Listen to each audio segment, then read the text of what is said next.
जमीन पे जो लोग मौजूद हैं, जो हमारे रिपोर्टर्स कई हफ्तों से, कई महीनों से लगातार खाक छान रहे हैं, धूल छान रहे हैं, उनसे पूछते हैं उन्होंने क्या भांपा, उन्होंने क्या आका।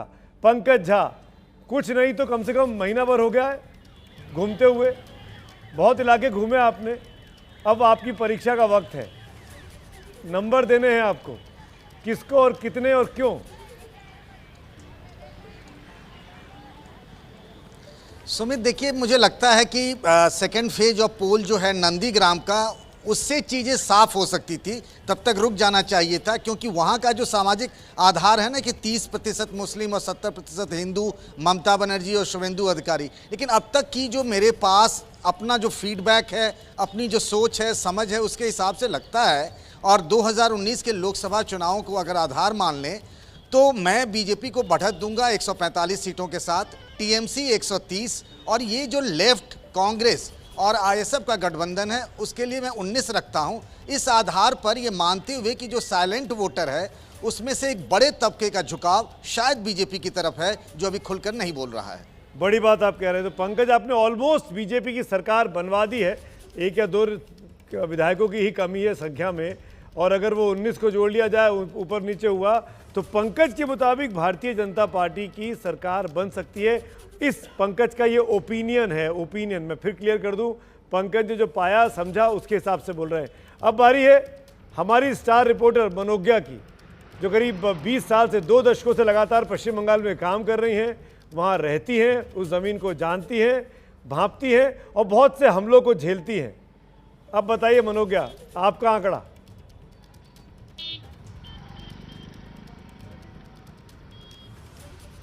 2011 का रिपीट, उसके 3 कारण हैं। क्योंकि 2008 में जब वाम मोर्चा ने लगातार गांव यानी पंचायत चुनाव में मारपीट की थी, उसके बाद 2009 में टीएमसी ने लोकसभा में इतिहास रचा था।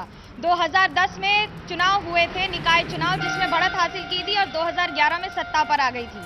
2018 में ठीक वही हुआ है, पंचायत चुनाव में बहुत मार पड़ी है जनता को गाँव में।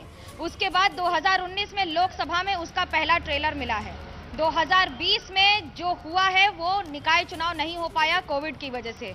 अब 2021 में क्या जनता वही 2011 को दोहरा देगी, जब बड़ी बात हुई थी और वाम मोर्चा डबल डिजिट में आके सिमट गई थी। लेकिन उस समय एक अंतर था, 34 साल की एंटी इनकम्बेंसी थी, अभी 10 साल की एंटी इनकम्बेंसी है। उस समय वाम मोर्चा खुद डिवाइडेड थी, आज टीएमसी खुद डिवाइडेड है, लेकिन जो सत्ता में है वो ममता बनर्जी हैं। और बंगाल में ममता बनर्जी को दीदी के नाम से बोला जाता है। ऐसे में दीदी और पीसी, ये 2 नाम एक ही व्यक्ति ममता बनर्जी के हैं। बड़ा मुश्किल होगा जनता के लिए ये भेदभाव करना, लेकिन जब जनता फैसला ले लेती है तो कुछ ऐसा ही लेती है। तो अगर मैं ये कहूं कि 2011 में परिवर्तन हुआ था, का काम कर रहा है तो 2011 में परिवर्तन हुआ था, 2021 में भी आप परिवर्तन की बात कर रही हैं, जो मैं समझ पा रहा हूं। ये तो बात गोल गोल हो गई। अब मैं स्पष्टता से नंबर दीजिए, आंकड़े, आपकी भी परीक्षा है आज।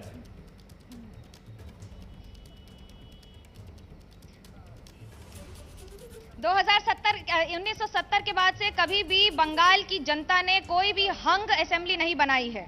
इसलिए इस बार भी प्रेडिक्शन यही है कि 170 प्लस दूंगी मैं बीजेपी को फुल मेजॉरिटी के साथ। दूसरी बात होगी टीएमसी की, अभी भी गेम बदल सकता है, क्योंकि दीदी जिस तरह से व्हील चेयर पे उतर गई हैं उसका फायदा हो सकता है। और ये वो लोग हैं जो 20% हर बार कह देते हैं कि हमें नहीं पता, ये फैसला लेंगे। हालांकि वाम मोर्चा को मैं 50 से नीचे ही रखूंगी, क्योंकि बहुत जो स्थानीय लोगों में जो हाल है वो उसको देखकर लगता है कि इस समय टक्कर 2 बड़ी पार्टियों में है। लेकिन दिलचस्प होगा देखना कि दादा बनाम दीदी में ये 3 फैक्टर्स कितना बड़ा काम करते हैं। ठीक है, अगली बारी है कुंतल की। कुंतल तो मेरे ख्याल से बीते 3 महीनों से वहाँ डेरा जमाए हुए हैं अपने घर में। कुंतल चक्रवर्ती बंगाली है, ट्रांसफर लेकर दिल्ली आ गए थे, बाकायदा दिल्ली में रिपोर्टिंग करना चाहते थे, लेकिन बंगाल का चुनाव आया तो कहा कि सर मैं बंगाल जाके काम करना चाहता हूं इन 3-4 महीनों के लिए। तो कुंतल, आपकी पैदाइश वही है, आपकी कर्मभूमि वही है, आपकी जन्मभूमि वही है, अब आपकी परीक्षा है, नंबर दीजिए और क्यों। मुझे लगता है तृणमूल कांग्रेस 140 से 150, बीजेपी 100 से 110 और वाम मोर्चा जो है 40 से 50 नीचे, 40 ऊपर 50 जा सकती है। वाम मोर्चा को राइट ऑफ नहीं कर सकते, क्योंकि मैंने देखा कि जो लोग पहले ब्रिगेड जाते थे कंधे में झोला बैग लेकर, पॉल रॉबसन गाते गाते, वो उन लोगों के चेहरे पे मैंने खुशी देखी जब मैंने देखा कि वाम मोर्चा का लिस्ट सामने आई और बहुत सारे ऐसे उम्मीदवारों का नाम घोषणा किया गया जो जेएनयू के अलमनाई हैं, आईआईटी के अलमनाई हैं, जादवपुर यूनिवर्सिटी के अलमनाई हैं, बहुत खुश हुए जो सीनियर बुजुर्ग लोग हैं। तो मुझे लगता है ये जो लोग 2019 में आउटराइट बीजेपी को वोट किया था, वापस से बहुत संख्या में लोग वाम मोर्चा को इस बार वोट करेंगे। इस वजह से वाम मोर्चा का वोट बढ़ेगा और इस वजह से 40 से 50 वाम मोर्चा को मिल सकता है और एक डिसाइसिव रोल उनका हो सकता है, क्योंकि ऐसा ना हो जाए कि हंग असेंबली, क्योंकि हंग असेंबली अगर होगा तो तृणमूल कांग्रेस कहीं ना कहीं 135-140 में लड़खड़ा सकती है। अगर सरकार बना लेती है तो 150 से 55 और बीजेपी मुझे लगता है 121 लोकसभा चुनाव 2019 के हिसाब से अगर विधानसभा सीटों को कन्वर्ट किया जाए तो बीजेपी के पास था 121। आपको बता दूं कि नॉर्थ बंगाल में बीजेपी का परफॉर्मेंस अच्छा था, 76 में से 38 सीटें थी। इस बार भी वहां से ज्यादा मतलब बढ़ने की गुंजाइश नहीं है, क्योंकि मुर्शिदाबाद 22 सीटें, वहां मुस्लिम बहुल इलाका है, और पुरुलिया में, बांकुरा में जहां मैं अभी खड़ा हूं 12 में 12 था, पश्चिम मिदनापुर में बीजेपी 9 आउट ऑफ 9। यहां से मुझे नहीं लगता है कि और ज्यादा बढ़ेगा, थोड़ा बहुत कम होगा, 100 से 110 बीजेपी। मुझे लगता है अगर लेट स्विंग प्रधानमंत्री नरेंद्र मोदी और गृहमंत्री अमित शाह का कुछ बहुत ज्यादा लेट स्विंग नहीं हुई तो फिर 100 से 110 बीजेपी, 140 से 150 ये लेट स्विंग अभिषेक बनर्जी भी कर सकते हैं। कुंतल, अभिषेक की भी दिलचस्पी है काफी क्रिकेट देखने में, क्रिकेट खेलने में और फुटबॉल में भी, तो ये लेट स्विंग कोई भी कर सकता है। मैदान दोनों के लिए खुला हुआ है। तो अभी तक 3 रिपोर्टर से बात की, 2 कह रहे हैं बीजेपी और 1 कह रहा है, कुंतल कह रहा है टीएमसी। मैं सीधे से सरकार की बात कर रहा हूँ। अब बात है ज्ञानेंद्र की। ज्ञानेंद्र, आपको भी काफी अरसा हो गया, कुछ हफ्तों से आप घूम रहे हैं, धूल छान रहे हैं, तो क्या पाया? अभी आप कहाँ पे हैं? समंदर दिखाई दे रहा है मुझे पीछे। जी सुमित जी, मैं दीघा बीच पर हूँ और यहाँ से कांथी बहुत पास है, तो मैं यहाँ आ गया था और समुद्र का किनारा है, बिल्कुल लहरें तेज होती हैं शाम के वक्त और चुनाव का प्रचार भी बंगाल में तेज हो गया है। तो निश्चित तौर पर मैं ये कह रहा हूं कि 150 से 160 सीट इसलिए बीजेपी को कह रहा हूं क्योंकि देखिए बहुत देर से मैं वरिष्ठों की बात सुन रहा था, लगातार लोग कह रहे हैं कि ममता के पैर में चोट की बात, तो ममता के पैर में चोट की बात तो है, लेकिन अमित शाह आते हैं तो ये भी कह देते हैं कि भगवान जाने क्या हुआ।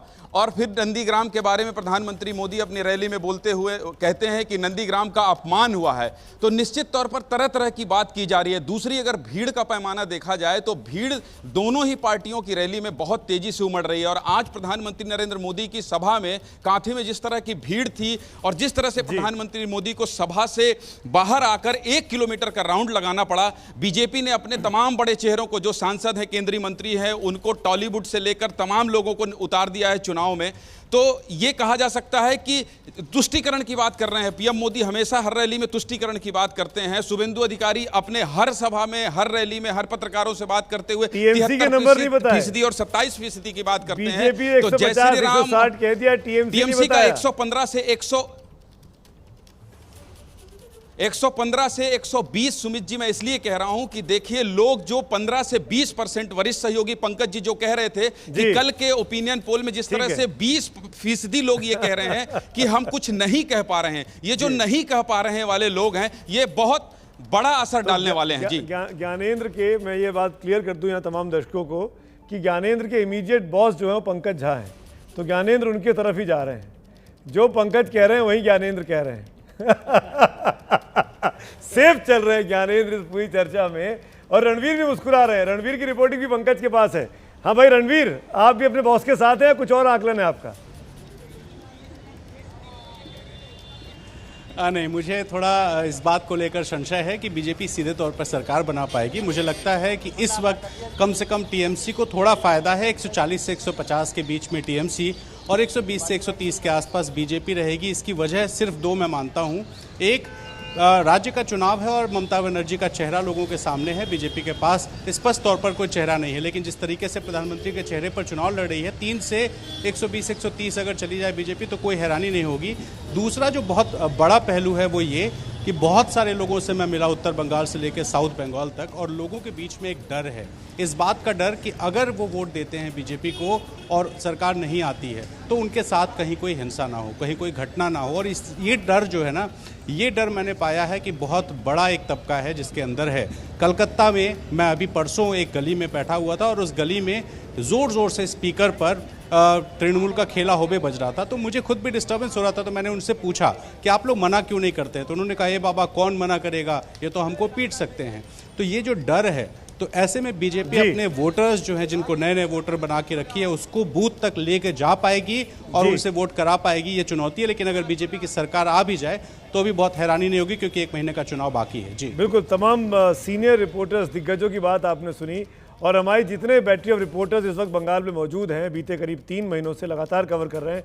आदर्श उस लॉट के सबसे यंगेस्ट है, सबसे युवा हैं, सबसे आप कह सकते हैं ना कि ये मिलेनियल टाइप के हैं, इस सदी के बच्चे हैं। तो आदर्श, आप बताइए, आपका क्या आकलन है, टीएमसी या बीजेपी, और क्यों?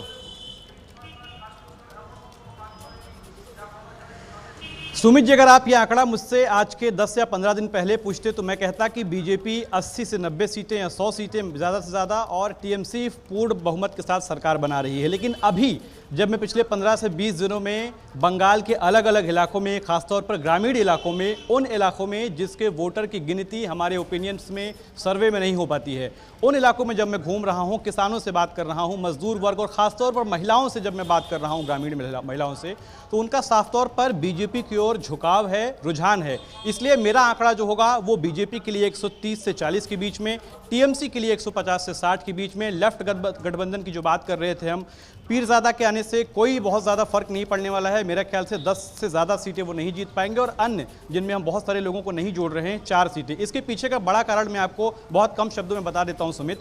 सबसे बड़ा कारण यह है कि प्रधानमंत्री और साथ ही साथ दूसरे केंद्रीय नेताओं के साथ और बीजेपी के जो बड़े लीडर्स हैं, वो लगातार अपनी सभाओं में और दूसरे प्रचार माध्यमों से ये लगातार कह रहे हैं कि केंद्र की बहुत सारी योजनाएं बंगाल में नहीं पहुंच पा रही हैं। ये कहीं ना कहीं लोगों के बीच में घर कर गया है, और ये बात, इस बात का मलाल भी उन ग्रामीण इलाकों में है। लोग साफ तौर पर ये कह रहे हैं कि साहब, यूपी में आप देख लीजिए, बिहार में देख लीजिए, प्रधानमंत्री आवास बनते हैं, पेंशन मिलती है, तमाम जो केंद्रीय योजनाएं हैं उनका लाभ मिलता है। लेकिन बात जब बंगाल की आती है तो हमें लाभ मिलने की तो बात छोड़ दीजिए, हमें अपने ही पैसों में कटमनी देना पड़ता है। तो ये कुल मिलाकर बड़ी चीजें हैं। इसीलिए मेरा मानना है कि इस बार बीजेपी बहुमत के काफी करीब होगी। सुमित, चलिए आदर्श, शुक्रिया इस आकलन के लिए, इस अपडेट के लिए। काफ़ी ज़मीनी परिस्थितियों के साथ आपने बात की।